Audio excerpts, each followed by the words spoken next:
Is a earthworm.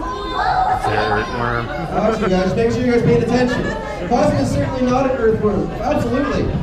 So possum is a South American boa constrictor, okay? Boa constrictor is the Latin name. It's the same as the regular name, which is kind of neat. They're also known as the common red-tailed boa, and they're called this because, not just a clever name, as you look to the end of their tail, it comes to be a very, very red hue. So that's where they get their name.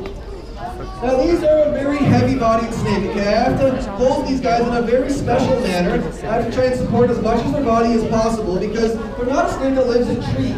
So they don't have that while they are very, very strong, they have a lot of muscle, they don't have the kind of muscle that allows them to kind of go up and down a lot, all times of day. So that's why I have to support their body as much. They're more of a ground species of snake. They like to lie on the ground, hide amongst the trees, and then kind of ambush their prey as it comes along. Now, snakes and reptiles are cold-blooded animals. What does a cold-blooded animal mean? Do you know? What does cold-blooded mean? If I cut him open right now, would his blood be cold? Yeah. Nope. It would be blue. Probably wouldn't. It's because we have warm blood, so when we have cold blood, so we go colder water.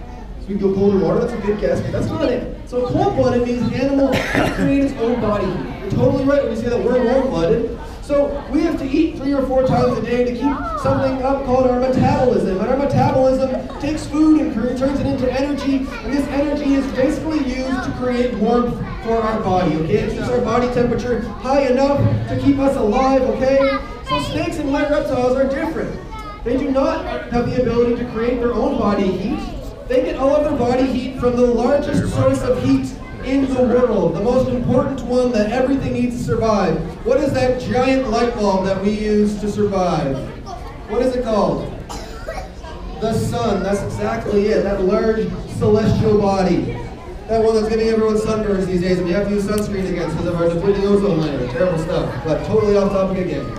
So they use the sun to get all of their heat, okay? A reptile will actually be the exact same temperature as whatever its surroundings are. And the temperature of the surroundings is called the ambient temperature. So if you measure any of my animals in these enclosures, you measure how hot the enclosure is, and then I put that temperature, that thermometer, or that laser on the animal, they'll be the exact same temperature as their surroundings. So because they can't create their own body heat, they also can't dissipate their body heat, okay? What happens when people get really hot? How do we cool down naturally? I talked about it a little bit earlier. We try and combat it with deodorant. We sweat, that's exactly right. So when we get really hot, we start to sweat. Sometimes it really smells. If you had something gross to eat the night before, it's really some really humany foods, some curries or something like that. You can really smell that in your sweat. Okay, and that's our body's natural way to cool down. That moisture gets on our skin and begins to evaporate, causes a cooling sensation, and it cools our skin down. How do dogs dissipate heat when they get really hot? What do they do? Hint. Yeah, you say that too, Skylar? That's how dogs cool down. It's the same process too. They stick their tongue out, the water begins to evaporate on their tongue, and it cools their body down. It's a very, very important process, okay? So reptiles can't do any of these things. If they get really hot, they'll look just like her right here. And they'll basically quickly turn into a reptile cracker. It's like sped up rigor mortis.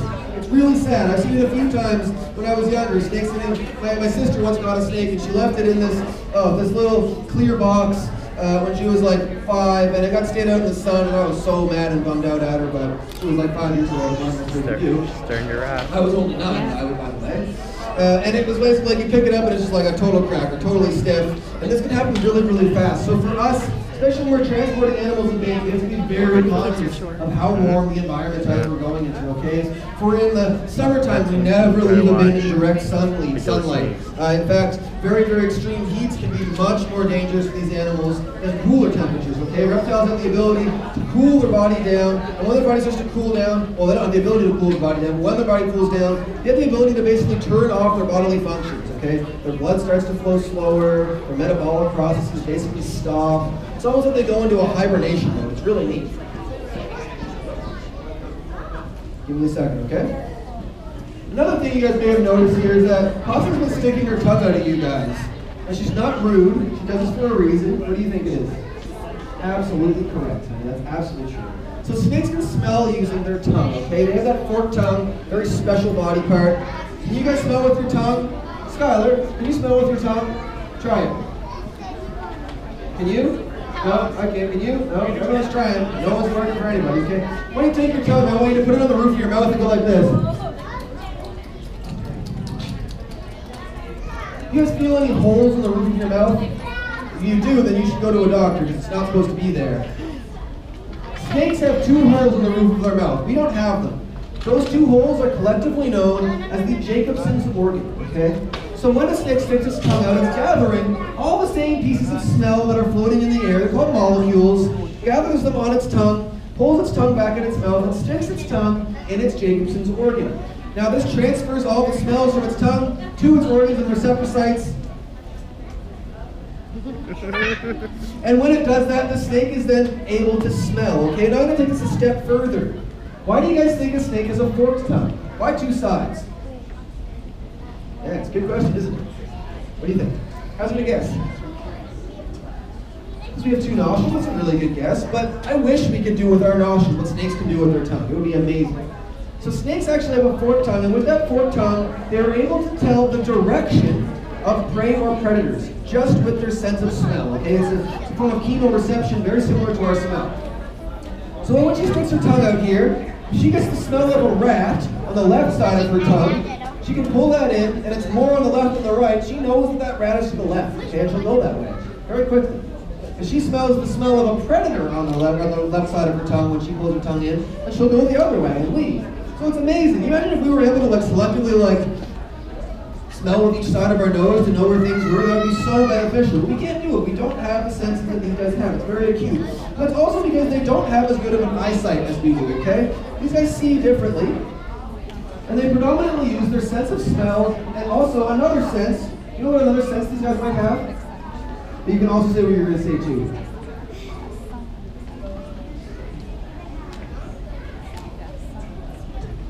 Yeah, exactly right. That's it. Is that what you're going to say anyways? Nice. So yeah, they can actually sense heat. Pythons, boas, and then the group of animals you know as pit vipers, okay? So like rattlesnakes and other viper species. They have special pit organs called loreal pits. You can see them on their lips right on the bottom here, okay? They're really visible here, sometimes right here on the top too. Narcissa, the jungle carpet python in the back, beautiful pits are right here that you can see really readily on her, okay? They look really nice with their pattern, really cool actually. And they can actually sense changes in heat as little as 0.7 degrees Celsius, okay? Amazing, really acute. This allows them to see animals without actually seeing them like we do. They can see and detect in heat. So they can actually see the body heat that's given off by an animal before this animal is even readily visible to them. They can be hiding behind in a bush or behind a tree, and they can still see this heat that it's emitting, which is really, really cool. So I'm not going to talk anymore. What I would like to is get maybe Skylar, you can come up, Bud, Hun, you can come up, Hun, you can come up, Bud, you can come up, Hun, you can come up, and you can come up too. What I'm going to do is get you guys to sit down right here. And I am going to sit Possum down, and I'm actually going to lay her out across you guys' legs, and she just wants to kind of slither across you, okay? So try and get tight here. It's okay, we're all friends now. Scooch in a little more. It's okay, she doesn't have cooties. I tested her before she came up here. Yeah, you can give it to her. So what I'm going to try and start here. Yeah, sure, why not? Join the crowd, guys. You're going to push in though. Put your legs straight out. Push right in as much as you can. You put your legs straight out. Kind of like this. Like that guy right there next to you. Yeah, visual. And we. Now, you're going to put it right here. What I'm going to do, I'm going to help her a bit. I'm going to get her to slither across you guys, okay? You guys can feel. Now as she comes by, you can totally touch her. I'll ask that you don't grab her tail, okay? Don't grab her head. And I'll tell you why in a moment, okay? Oh, he's got you. He's got along. So their tail is often what they use as an anchor point. So usually when I put a snake on somebody, don't wrap around with the tail, okay? Now, okay.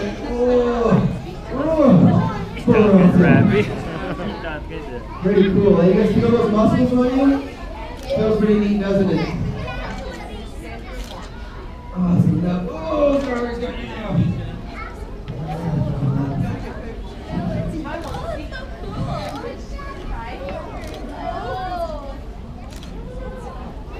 Feels pretty awesome, doesn't it? It's a pretty amazing sensation. It really is.